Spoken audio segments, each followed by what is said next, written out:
Now, I said in my last video about the Fujifilm X-H2S, like right at the end, I said that I would be talking about this new camera that I just recently purchased. Here is that new camera.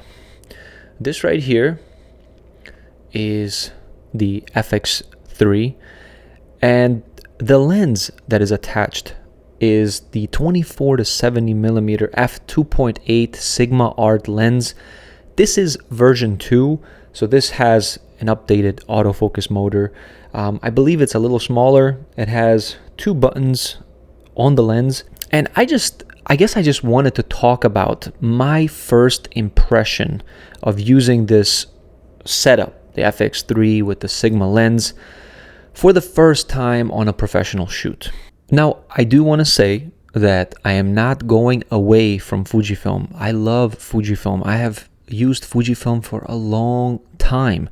The reason I got the FX3 is because I have occasionally scenarios that I go into where the environment is super low lit and I have no way to light that environment. Like if I'm in a restaurant and I'm trying to capture the vibe of the restaurant, it's not like I can just go there and set up a bunch of lights everywhere.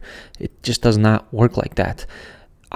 Usually when I do these restaurant videos, I get hired to go in and just kind of really capture the vibe, the moment, and bunch of different things that they have.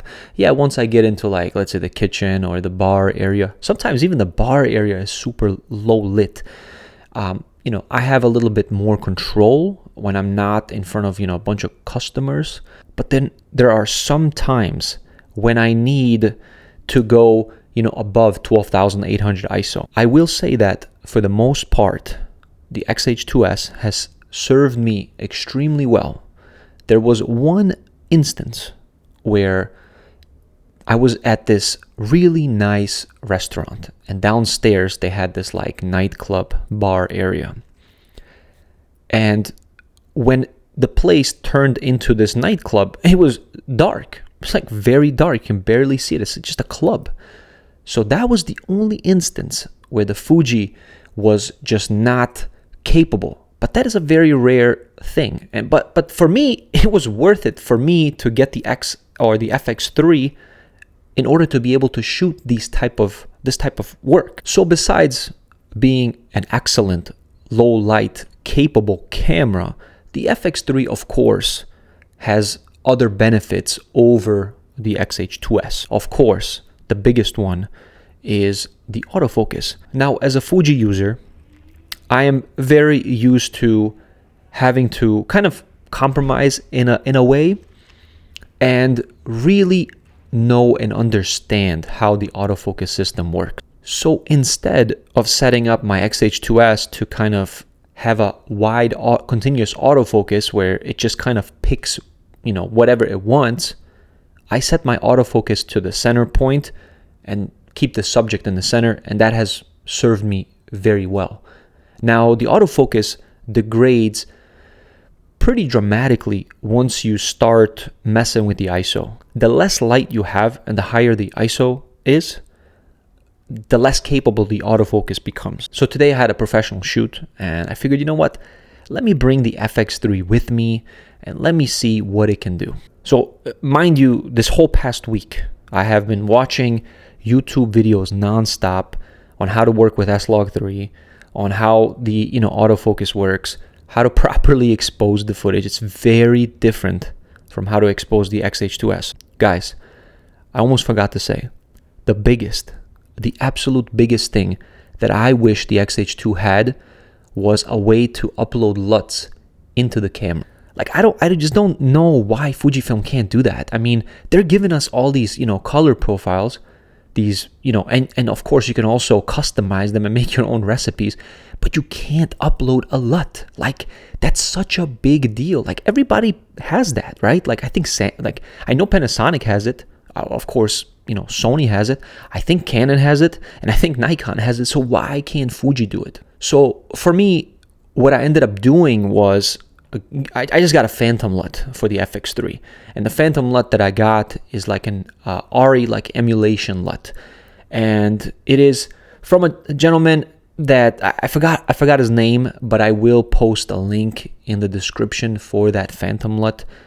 I think, to be honest with you, these phantom LUTs that this guy makes are probably the best LUTs for the FX3. So I loaded in the LUTs into my FX3 and I brought my Ninja V with me. Now the thing that I have noticed, and this is such a big deal, when you have the LUT loaded on the FX3 and the image on the Ninja V is displayed, it is displaying pretty much very close to what the image on the FX3 little screen is showing you. I was never able to do that with my X-H2S. If you record on your X-H2S and on the Ninja V, and then you look at the footage, it looks different. The colors look different. On the FX3 and the Ninja V, they're very, very close. So to me, that is a huge, huge win for Sony. Now, the other thing about being able to load LUTs is that, of course, it helps you in post-production. Like, you don't have to color grade. You just have the footage. You can put it, you can put the memory card in your phone and just start editing like that. You don't have to start, color grading through, whatever CapCut or DaVinci Resolve or whatever you're using. You don't have to do that. You have the footage and it's already graded for you. The second most important thing about being able to load LUTs is that it helps you expose the image better. So I learned very quickly that you have to watch your highlights with S-Log. So what I do is I have this zebra set and, I turn my variable ND until I barely see any zebras, highlights left. And to be honest, that has worked extremely, extremely well so far. So as you can see in this shot right here, you can see that you can just see like how much dynamic range this image has. Now on the screen, on the FX3, that image looks pretty dark. But once you take the image into DaVinci Resolve, you're able to just, boost the shadows a little bit, reduce the contrast if you need to, and the image just from that looks absolutely incredible. Now, speaking of image quality, I will say that the image on the FX3 is pretty comparable to the X-H2S. The difference is the FX3 has less megapixels. Technically, after doing a lot of reading, technically, the FX3 has a 48 megapixel sensor. But Sony, what they did is they binned it down. So they're using 4 pixels and they're creating one large pixel. So if you can picture a window and it has 4, like just a cut where it looks like a window and it has 4 pixels and they're combining that to make 1 pixel. So that's why it's a 12.1 megapixel sensor. Now the image, even though the Sigma art is extremely sharp, the image still looks nice and soft. It looks organic. It doesn't look digital. It just looks like a very high quality image. Now, of course, you can do the same thing on the X-H2S. It does take a little bit more post-production work to kind of smoothen out the image, or smooth out the image a little bit. But it can of course be done. But I'm just talking straight from the body itself. The image on the FX3 just looks a little bit better. It just looks a little less digital. Now, since we're talking about the lens, the Sigma art, I will say that the lens is built like a tank. It feels so good. It focuses so nice. You can, at any time, turn the focus wheel and it basically turns into manual focus, like instantly.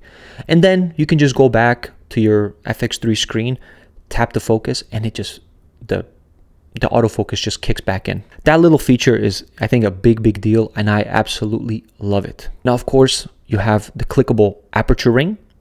Awesome, and I'm very, very used to that because a lot of my Fujifilm lenses have a clickable aperture ring.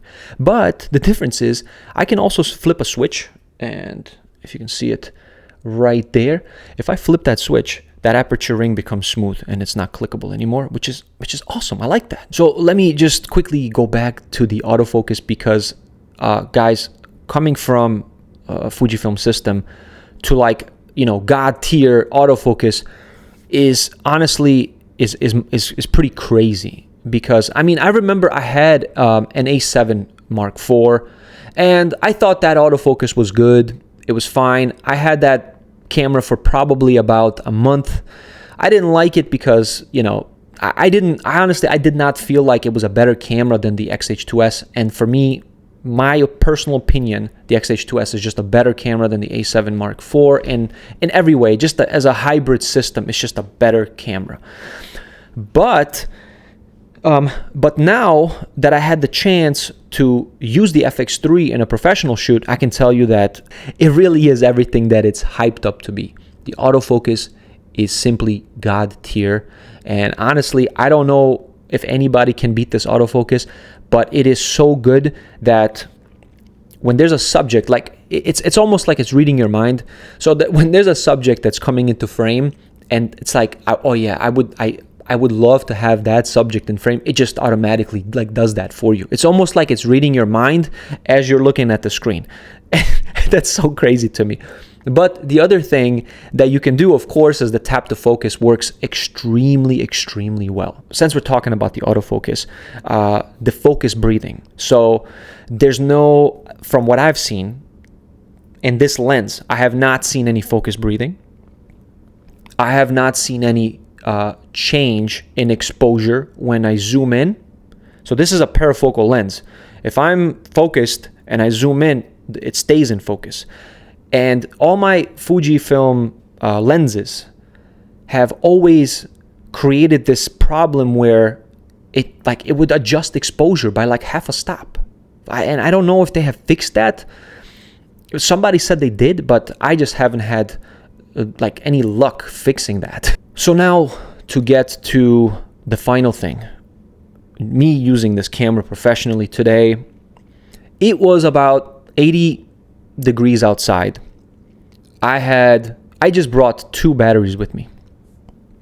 Now, I was there from 11:30 until about 3:30. And I didn't, of course, shoot the entire time, but I shot a lot of footage. And I went through one battery, basically, well, half of one battery. And I switched it out because I thought, you know what, I'm going to be recording a lot right now. So I switched it out and I put a fresh battery in.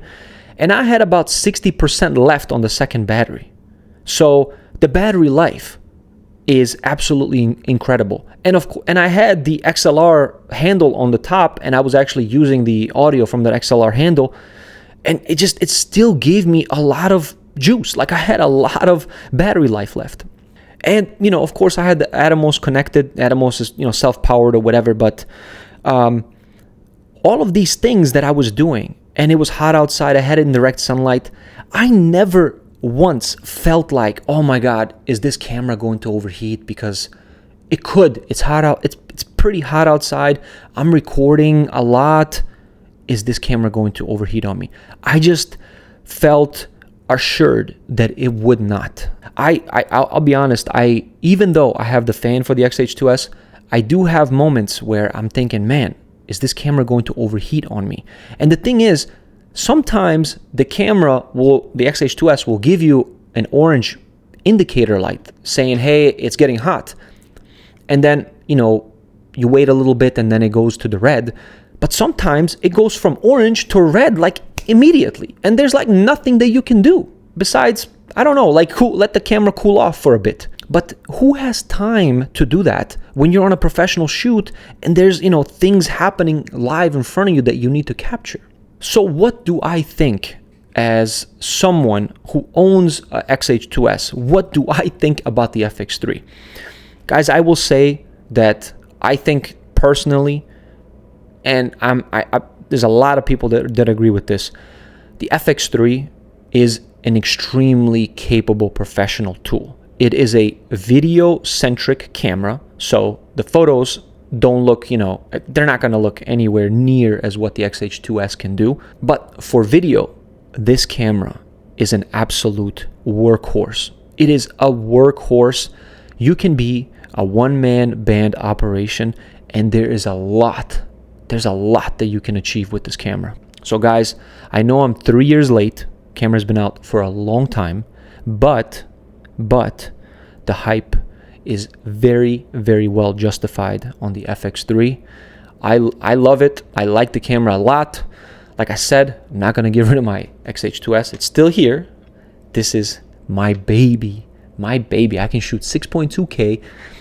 The FX3 can't do that. The 6.2K open gate is a big deal, guys. I can reframe for social media. Can reframe for 16:9. So that's a huge plus. Of course, the ProRes, that's another whole thing. So yeah, guys, what do you think about this comparison? What do you guys think about the FX3? Please let me know in the comments below. I would love to chat with you guys. And guys, thank you so much. It means the world to me when you watch my videos and you comment. It's like, you know, I kind of get a little bit emotional because, you know, I just never think anybody would watch my videos because I'm just here kind of like, I feel like I'm rambling on sometimes. But I have such great people that watch some of my videos and they comment. You take your time to comment, and it means the world to me. So thank you guys so much, and I will see you on the next one.